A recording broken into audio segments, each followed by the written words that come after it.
Have you ever heard of an artist who was celebrated in her time, then almost completely forgotten, only to be rediscovered decades later as a true master?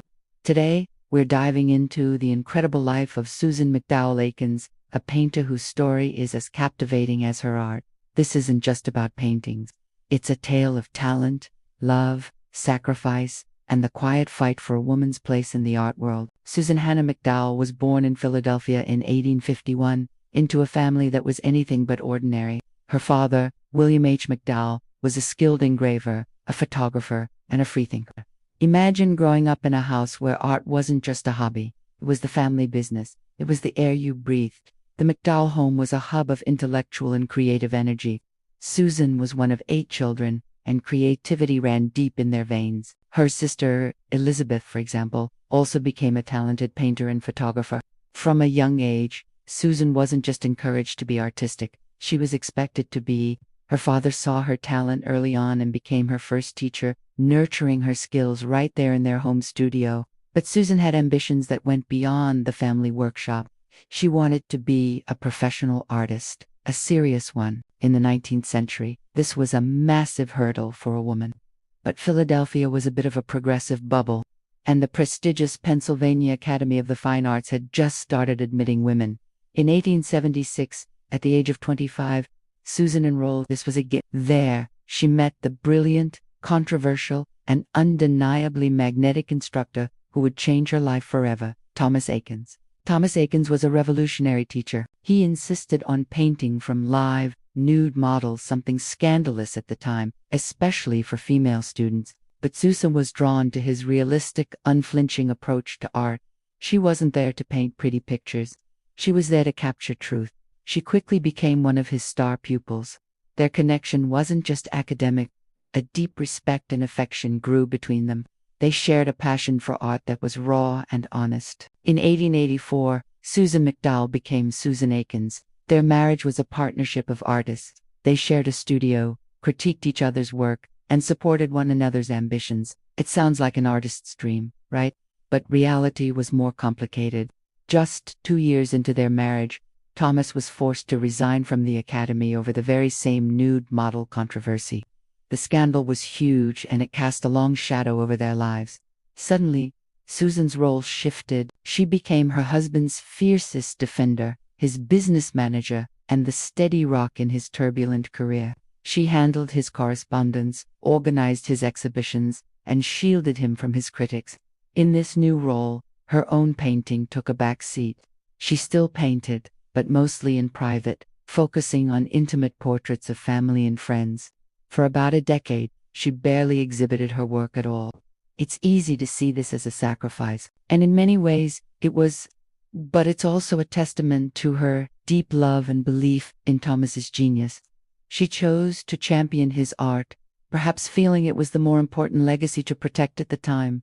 Her own artistic style was remarkable.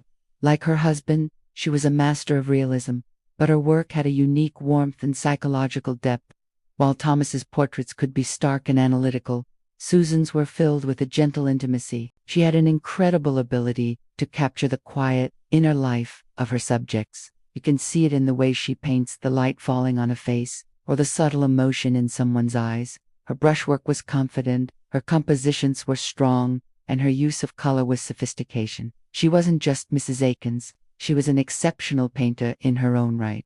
She was also a gifted photographer, a skill she likely learned from her father and shared with her husband. Photography became another tool for her to study light, form, and composition. After Thomas Eakins died in 1916, Susan entered a new chapter of her life. She was 65 years old, and for the first time in over 30 years, her primary focus was no longer her husband's career.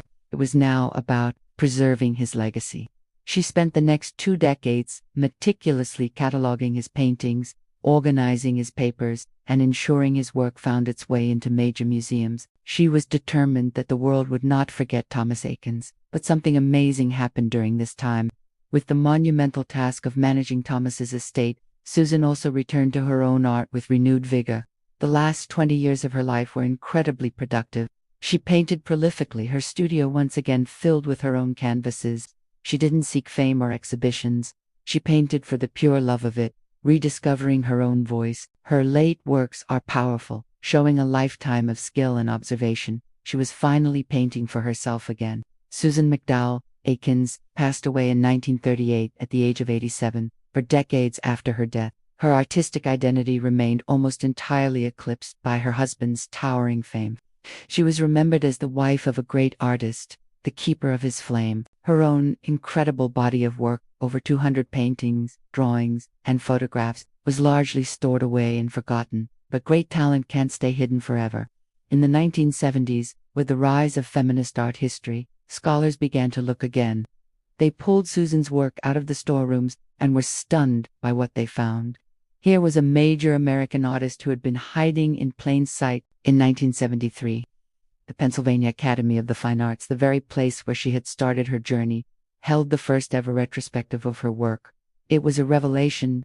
Critics and the public finally saw the depth of her talent, her unique perspective, and her contribution to American art. Today, Susan Macdowell Eakins is no longer just a footnote in her husband's biography. She is recognized as a significant artist in her own right. Her works are in the collections of major institutions like the Philadelphia Museum of Art and the Hirshhorn Museum. Her story is a powerful reminder that history isn't always written by the loudest voices. Sometimes, the most profound stories are the quiet ones, waiting patiently to be rediscovered. She teaches us about the complexities of partnership, the sacrifices we make for love, and the enduring power of a creative spirit that simply refuses to be extinguished. So next time you're in a museum and see a painting by Thomas Eakins, take a moment to remember the incredible woman who stood beside him, not behind him. Remember Susan Macdowell Eakins, the artist who dedicated her life to art, both his and her own, and whose captivating vision of the world is finally getting the recognition it so richly deserves. Thanks for joining me on this journey into art history. If you enjoyed learning about Susan Eakins, hit that like button and subscribe for more stories about the hidden figures of the art world. See you next time.